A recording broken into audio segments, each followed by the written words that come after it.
Hey, it's Matt Pinfield. It's KLOS New and Approved, and I'm really happy to have my guest today. It's Dexter and Noodles from the Offspring, and we're really pumped to have them. Guys, it's so good to see you. How you doing? Hi. Hello. Doing good, Matt. It's good to be here with you, man. Yeah, it's last time I saw you, Noodles, we were both working at that, just doing something for mental health, like one of the mental health benefits over there at the Fonda Theater, right. which was really cool, and a bunch of other musicians there. We were having a good time that night. We were hanging out, and I know I was supposed to connect with you guys and get together right before the pandemic, and then all of a sudden everything shut down. But the good news is we got a new Offspring album. First in 9 years, and I'm very, very excited about it. Let the Bad Times Roll. Guys, welcome to the show. I've got to ask you to tell me about that track, Let the Bad Times Roll, because I love the lyrics. Can you tell me about the influence on that song? Sure. I mean, it's not exactly a stretch to figure out where that title came from, right? I mean, it's been a rough patch we've been going through, but and it's not over yet. But I think we just felt like we've been going through this, crazy, tumultuous time over the last couple of years. And how could we not write something about it? There's been obviously, there's been political unrest and social unrest, but there's been a real personal toll that I think we wanted to address. People losing their jobs and people not, being isolated and not having support and all that stuff. And that stuff's really important as well. But, we also kind of, the chorus goes a little bit lighter. And I think to a certain point, you have to kind of take things in stride a little bit. So there's kind of two ways of taking the song. And on the one hand, it has a real serious message of, these are tough times. And on the other hand, it's kind of like you got to roll with the punches. Absolutely you do. And I think the thing that's cool is you've always been a band where lyrically you would talk about social commentary and things that are going on in the world, but you would also have a good time poking fun at it and seeing it, like the lighter side of it, and just being a band that makes observations with those lyrics.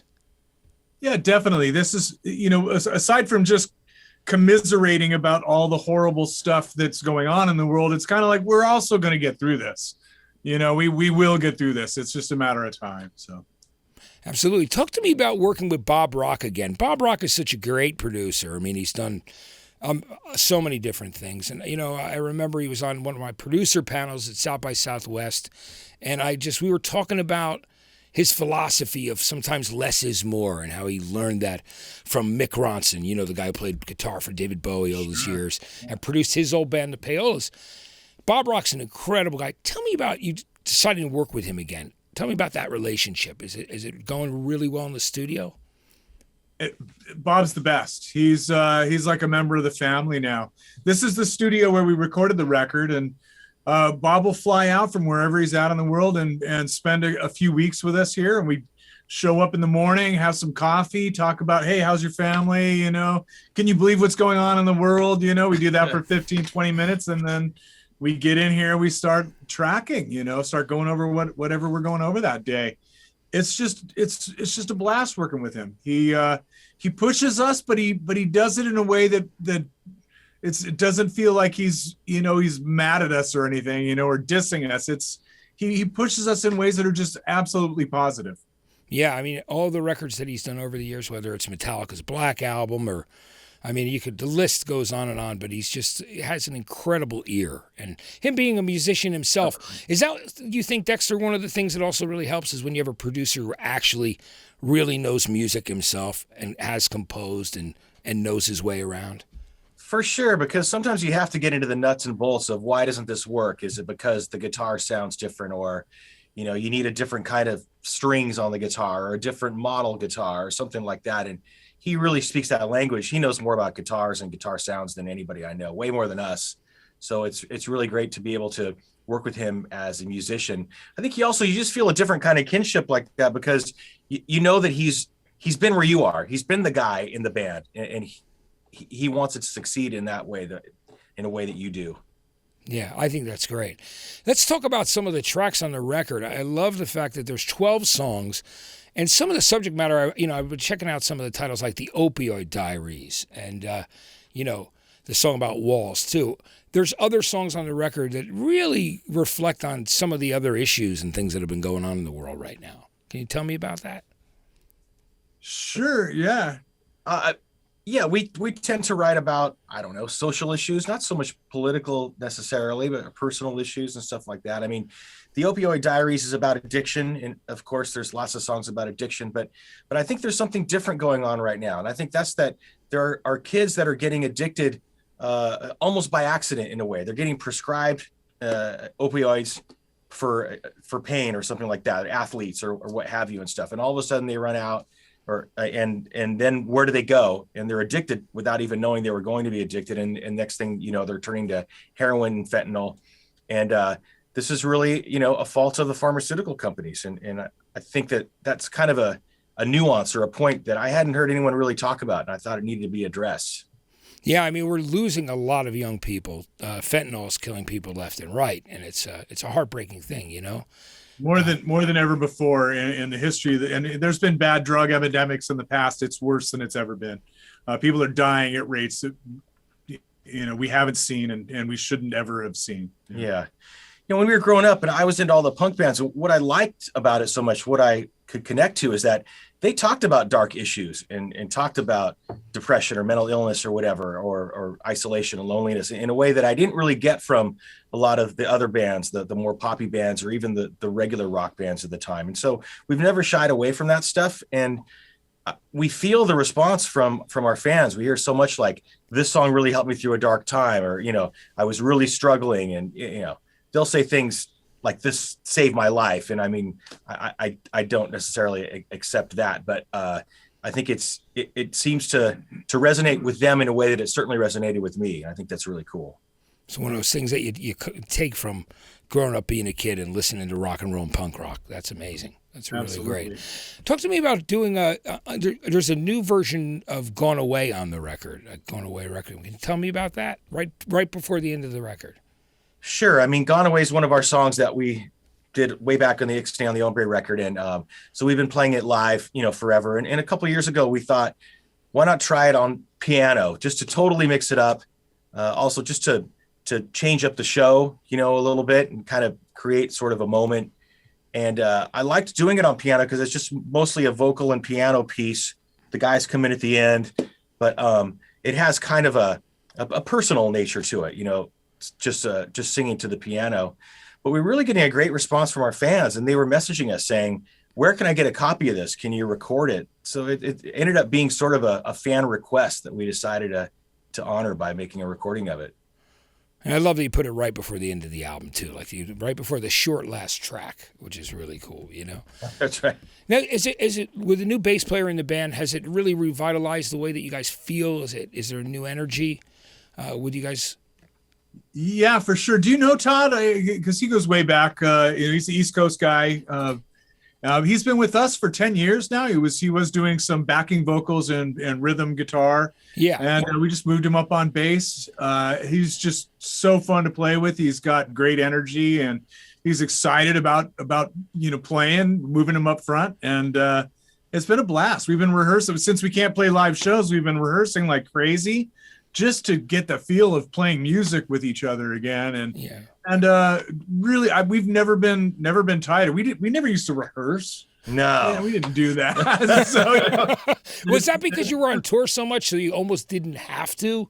I mean, was it for sure? Well, I mean, yeah, we've been playing songs like Self-Esteem for 25 years. Now having said that, at some point I learned to kind of get lazy with some of my playing.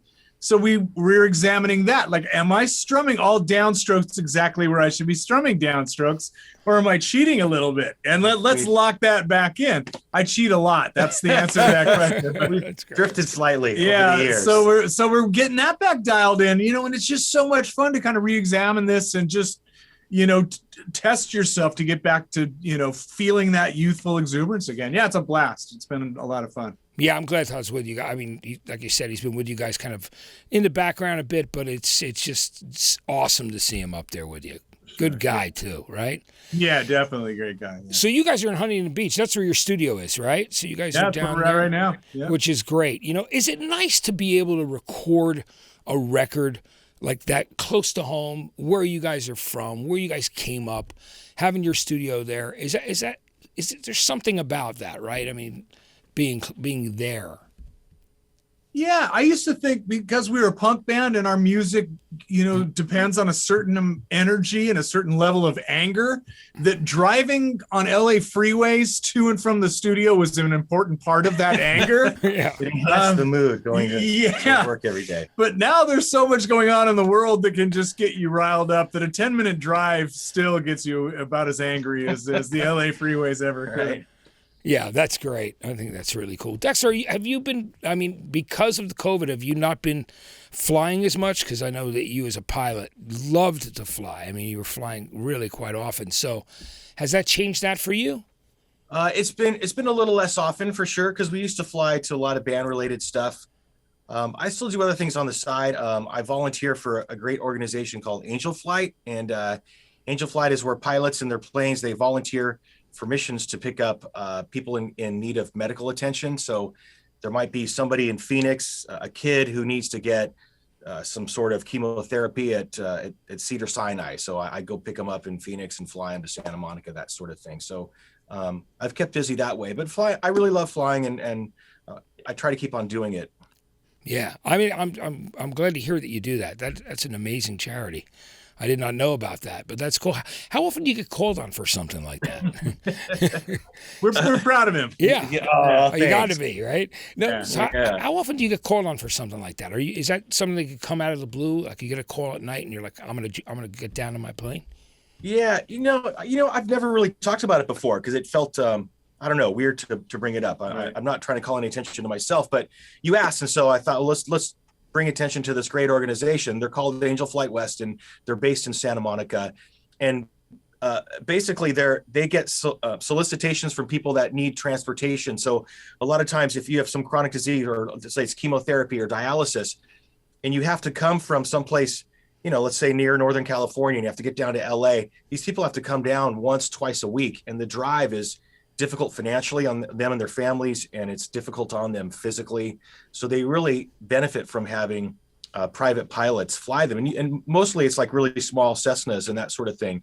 So they compile the list of what they call missions, and all the volunteer pilots log in. And if you're available and you feel like doing it, you just sign up on a day and a mission that you feel like taking. So, I try to get out, I don't know, a few times a year, something like that, to do it.